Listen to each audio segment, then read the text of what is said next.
I am not a Luddite. Luddite. Luddite. You know he's a Luddite. Mega Luddite. Luddites. The Luddites' view. A Luddite. A Luddite. The Luddite movement. I've been called a Luddite. I'm not a Luddite, and I love technology.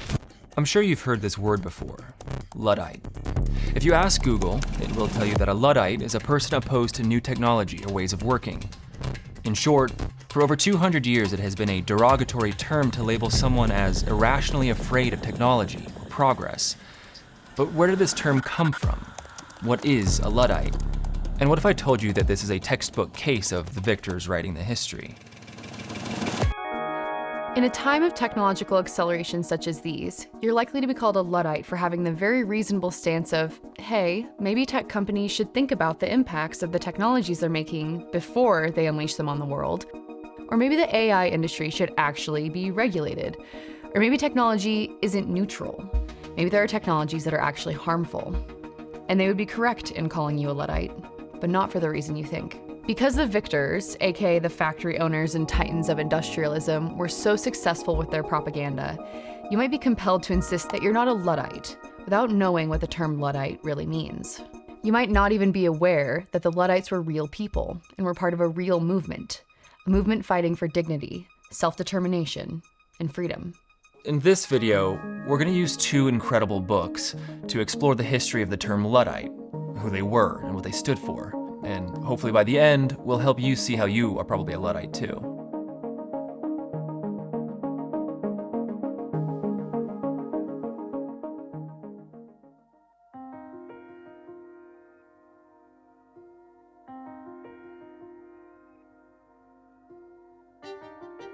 Before the Industrial Revolution, at the turn of the 19th century, all fabric and textiles were made by hand, with the assistance of simple machines such as frames and looms.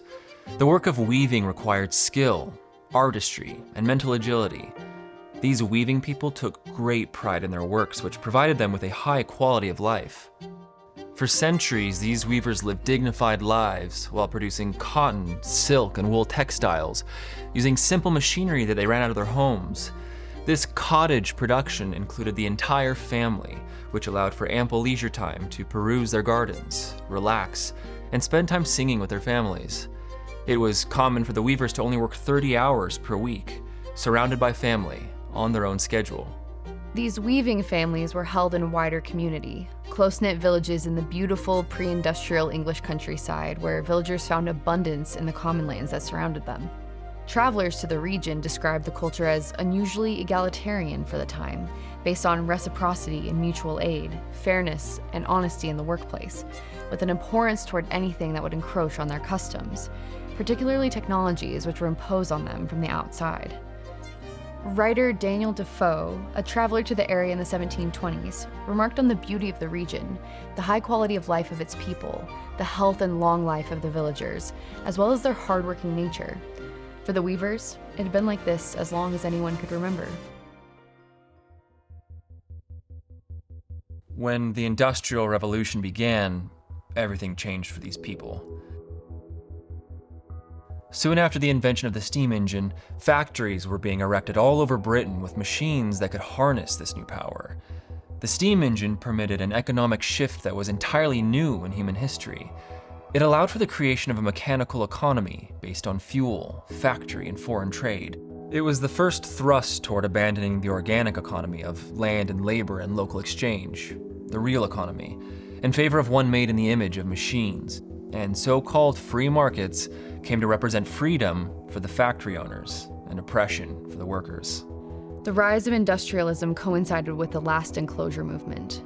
The common lands that the people relied on for various foods, fuels, and fibers were fenced off and privatized. No longer being able to access the common lands, people and communities would rapidly be forced into reliance on a money economy.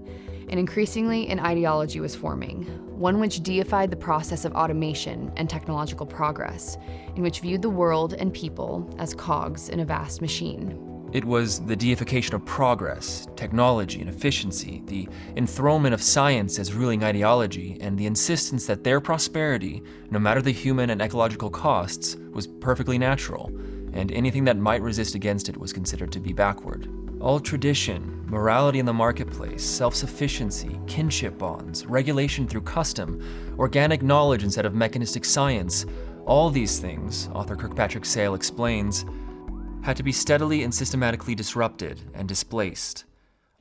Very, very quickly, this logic swept through the countryside, walling off common lands, implementing an industrial agricultural system which would primarily service international traders.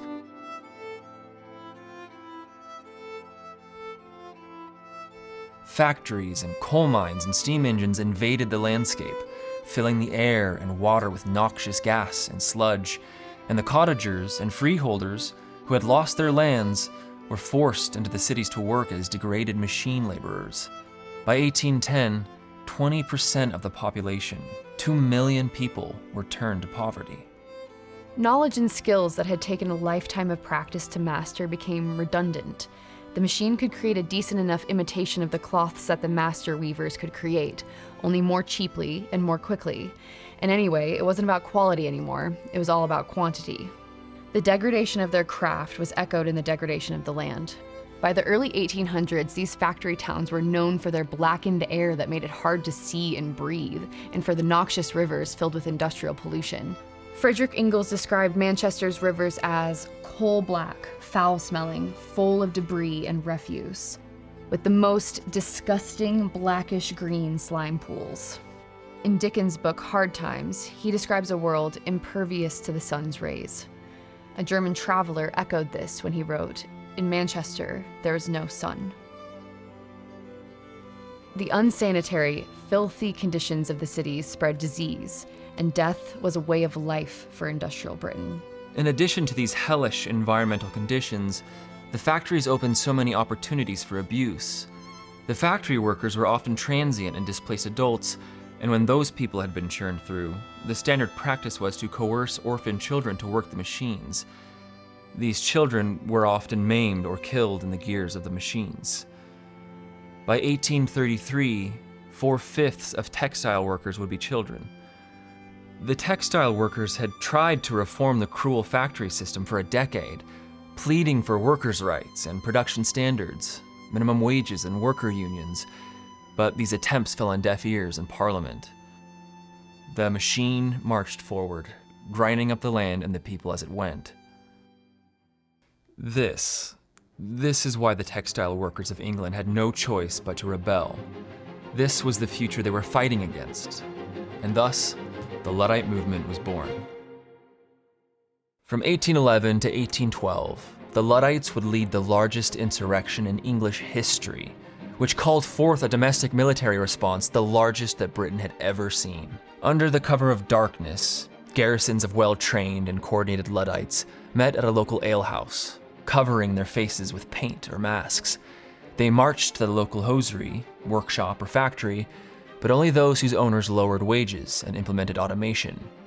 They only broke the machines that had been specifically designed to replace them and ruin their way of life. The Luddites often warned the factory owners first, telling them that if they didn't want their property destroyed, they would need to raise wages back to what they had once been, stop abusing their workers, and stop replacing human labor with machines. They didn't bother the masters who never lowered wages. It was only those factory owners who used the machines as a way to exploit their laborers and enrich themselves that were punished. The machine owners who maintained a living wage were spared, but those who refused continued to be targeted. Very quickly, a militia by local magistrates was formed to find information, to stamp out the rebellion. No one ever talked. No one snitched. They found no evidence. The people had chosen what side they were on. The Luddites had clearly stated goals. They rejected the machines that were hurtful to commonality. The ones that automated cloth making, replacing people, suppressing wages, and destroying their cottage way of life. They were fueled by the myth of Ned Ludd, a young boy forced to operate a knitting frame. For the crime of being insufficiently productive, he was whipped and humiliated. Furious after his lashings, he took a large hammer and demolished the machine. He then ran into Sherwood Forest, where he was said to hide out in the very same woods as its last heroic inhabitant, Robin Hood. Some of the most famous romantic poets were inspired by the courage of the Luddites. Like their mythical leader, the Luddites were becoming mythological themselves. People were offered huge sums of money and amnesty to rat on the Luddites, but no one ever told. Then, when England deployed its biggest domestic military response ever, where they implemented espionage, special constables, volunteer militias, midnight raids, massive shows of force by soldiers, and new laws that deemed machine breaking to be punishable by death, still no one told a soul. In the end, the rebellion was squashed. 14 Luddites would be hanged for their machine breaking, more would be shipped to Australia. The Luddites played a pivotal role in resistance against this system, an incredibly courageous act of defiance, and yet, the way they are remembered is a lie. They didn't break machines because they were against all technology, nor because they were against competition or they didn't want to work. They broke the machines because industrialism and automation stole everything from them. It stole their dignity, their way of life, their common lands, and their sense of purpose. It stole their community, their heritage, their culture. It stole their clean air and water so that a handful of rich assholes could make a lot of money. That's why they broke the machines. It was a symbolic act against the entire logic of industrialism. It was an attack against the enclosure of their very humanity. They were rebelling against an oppressive future, a disgusting, commercial, polluted world of no dignity, no purpose, no connection. As we know, the machine owners won. The industrial system won. And today, that system has spread across the world, despoiling the planet, enclosing people's lands, and threatening all life on Earth. People have been resisting industrialism, enclosure, and forced urbanization ever since the time of the Luddites, and long before. Unfortunately, like the Luddites, they've been marginalized, maimed, and even killed in their quest to live lives of dignity. Ultimately, by today, most everyone in the world has been subsumed by the global industrial system. We live now in a world made in the image of machines. The world has been turned into a giant factory. Our global civilization still operates on the logic that first percolated with the creation of the steam engine, the deification of progress, technology, efficiency, and reductionistic scientism. The dominant culture is entrenched in a worldview that sees all of life as essentially mechanical, dead, and inert, and the businesses and banks that rule the world treat the planet and people as such. But today, there's one technology, one machine, that threatens to start another industrial revolution, to wreak further havoc upon commonality, dignity, sovereignty, and a livable planet. AI. There is so much to talk about. Every modern factory owner or tech CEO on Earth has the same mentality as those original factory owners. We have been living in a world where the dominant cultural belief is that the world is mechanical, that efficiency is akin to godliness, that humans and living things are machines. In spite of the fact that none of these things are true, that worldview has persisted, and AI is no exception. The thing that's most important to note about AI is that its global implementation will not only enclose the entire global economy in the hands of a few billionaires, but also it will accelerate every industrial process that is currently destroying the planet, atomizing our people, polarizing our society, increasing the divide between the rich and the poor, and generally making our world a dystopian, shitty place to live. These modern factory owners want to automate absolutely every industry on the face of the earth, including and especially the ones that bring people a lot of meaning. Art, farming, writing, filmmaking, journalism, translation, editing, acting, law, medicine, and so much more. Of course, jobs people generally consider to be meaningless will also be automated, but this is not some liberatory force of good. This is a way for businesses to eliminate labor so they can make more money. Like the weavers turn to pauperism, that is the fate of most people if the AI industry gets its way. Because as Tristan Harris said, when in history has a small group of people concentrated all the wealth and then consciously redistributed it to everybody? Every person who has dedicated their lives to a skill or a craft will be demoted or replaced with AI if these companies get their way. Because removing humans from the equation makes business more efficient, right? And that's what matters. This sounds great until you realize that efficiency has always meant more consumption of energy, more resources used and turned into waste, more subsidies, more mechanization, more reliance on a global system of trade, all things that are destroying the planet. And even if somehow, miraculously, AI wouldn't increase the behavior of our most destructive industries, running it on its own is catastrophic for the environment. The amount of infrastructure, fossil fuels, and mining to meet these demands is hard to even imagine. Our planet is on life support as it is, and AI is here to finish the job. But the biggest issue with AI has the ability to enclose our minds. In the digital globalized age, our minds are the final hinterland, the last frontier to be conquered and commodified. Studies are showing the negative impacts of cognitive offload on our ability to think for ourselves, be creative, comprehend texts, and more. And this is after our attention has been atrophied by social media, and AI is only going to make things worse. And worse still, this is a technology which is aimed at your attachment. As a social creature, they are using your inherent relational qualities to complete the enclosure of your mind. Every conversation you have with a chatbot is giving away your data to these corporations as training material and possible fodder for surveillance. Every personal thought, every question, every inquiry, they are mining everything they can to expand their machines and create the world in their image. The more we use the technology, the more we start to need it to function, to think. And AI and the data it's trained on is ultimately controlled by corporations. And at the end of the day, it'll serve corporate interests. And the worldview that corporatism embodies will be further reinforced through AI. All of this while building massive data centers in towns all around the world, polluting water, creating horrible noise pollution, using energy and resources that the people have to subsidize. The AI industry is truly a new iteration of the earth-devouring industrial system, hell-bent on destroying people and the planet for one thing: profit. When we think of progress, we have to think of who it actually benefits. Does it make me anti-progress to ask, progress for who? This is what the Luddites were grappling with. Not just some superstitious fear of technology, but the same questions we're grappling with now. These questions and questioning the appropriateness of technology should not be marginalized.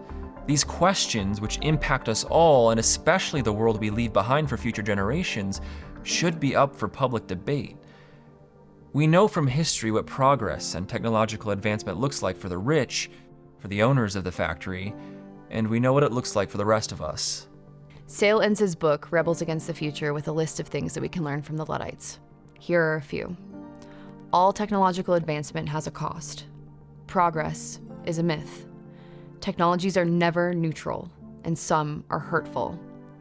Industrialism is always a cataclysmic process, destroying the past, roiling the present, making the future uncertain. A nation-state, synergistically intertwined with industrialism, will always come to its aid and defense, making revolt futile and reform ineffectual.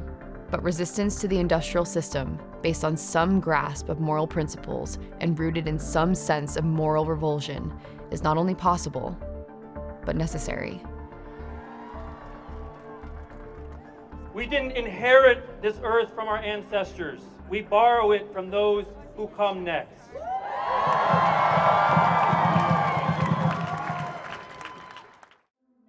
Everything the Luddites feared is reaching its extreme endpoint in our age. Identifying with them is not identifying with a doomed movement. It's identifying with a group of people who saw clearly the trajectory of a factory-based industrial society before anyone else did. It's identifying with a group who resisted, who stood up for what they believed in, who demanded that their lives not be subsumed by the machines. Though the individuals of these movements did not live to see the other side of the battles they fought, maybe we will succeed. We already stand on their shoulders. Maybe it was them who sacrificed their lives for a sunrise they would never see. Maybe it's up to us to continue their quest, to be rebels against the future we face and find a world to gain.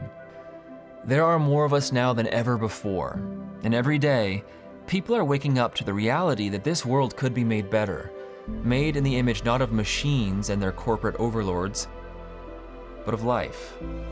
There are more of us now than ever before in human history, and that is a reason for hope. Thankfully, there's already a turn toward the human-made, the human scale. We might be at the dawn of a new renaissance, or perhaps a new romanticism. It's becoming more and more popular all the time to return to the real world, the handcrafted, the artisanal, the natural, and the real. Not only will this turn be better for the planet, it'll be better for our souls. Do you believe in commonality? In human dignity? Do you believe in the right to not be enslaved to a factory system that pollutes the world for the benefit of the few? Do you believe we should resist these technological forces that are thrust upon us, if nothing else, to protect the sovereignty of your mind? Well, then congratulations. You're a Luddite. There's a time when the operation of the machine becomes so odious, makes you so sick at heart that you can't take part. You can't even passively take part. And you've got to put your bodies upon the gears and upon the wheels, upon the levers, upon all the apparatus, and you've got to make it stop. And you've got to indicate to the people who run it, to the people who own it, that unless you're free, the machine will be prevented from working at all.